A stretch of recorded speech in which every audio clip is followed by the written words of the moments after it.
During this video segment, I will show you the Lesson Planner's rollover feature for teachers. If I go to Lessons Database, there should be a note in here if the rollover for your school year has already taken place. For most schools, that's going to take place on or around July 15 of each year. However, some schools may have specified a different date for that rollover to take place. So after the rollover has taken place, and there's also a video on curriculum administrators setting up the no school days. It'd be good if that takes place also before this third step here. So notice that there's a little message here in the lessons database. As part of the new school year rollover, the dates attached to your lessons have been cleared out.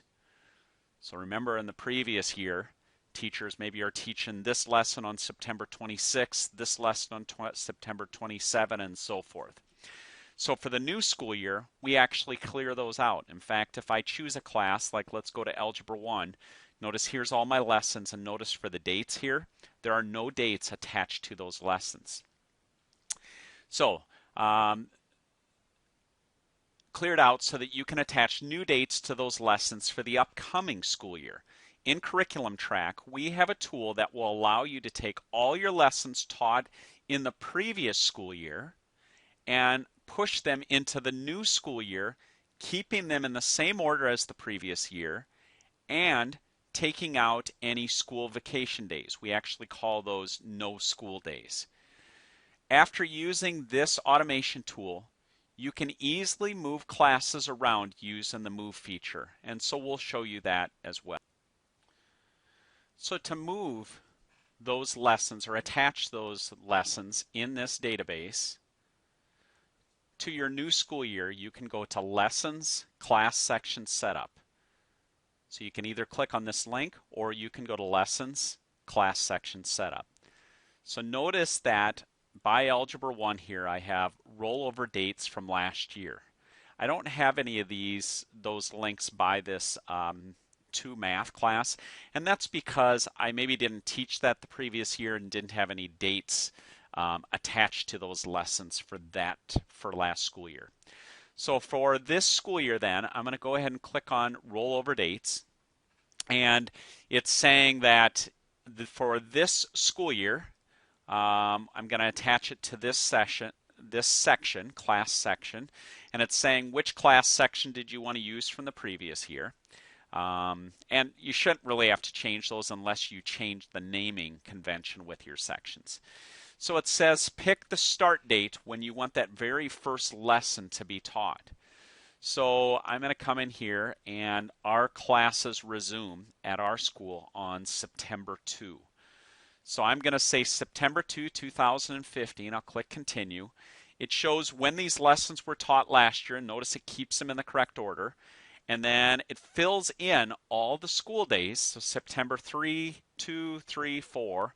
5 and 6 are actually a Saturday and Sunday, so the logic's in there to avoid those.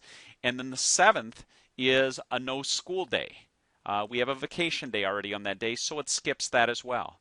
So I'll go ahead and click Submit, and now that rollover is complete. If I go to the weekly planner, and let's go ahead and move ahead to September.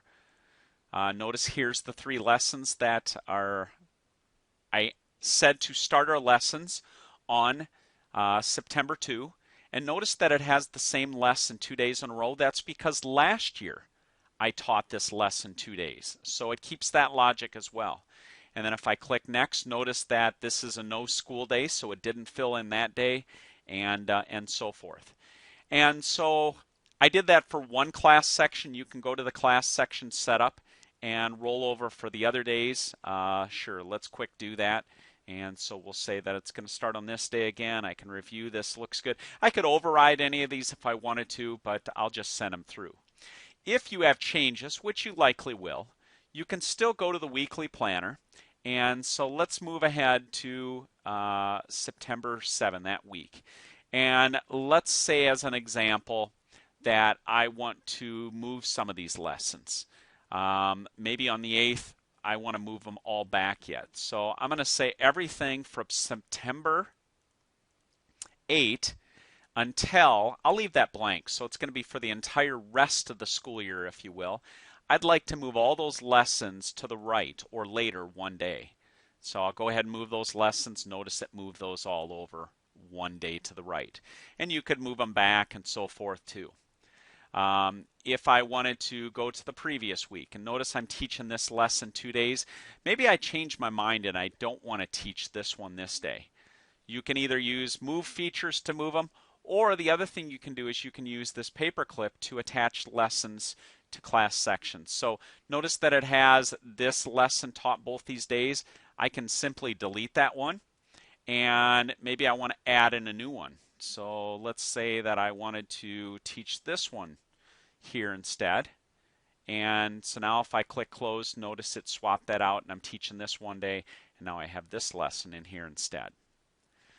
So this feature is designed to help teachers take all their lessons from the previous school year and attach them to the new academic calendar, avoiding Fridays or Saturdays and Sundays or whatever days your school maybe does not meet, as well as the no school days. It's very important that before teachers do this, that they are certain that those no school days have been defined and that the rollover has taken place. This now concludes this instructional video.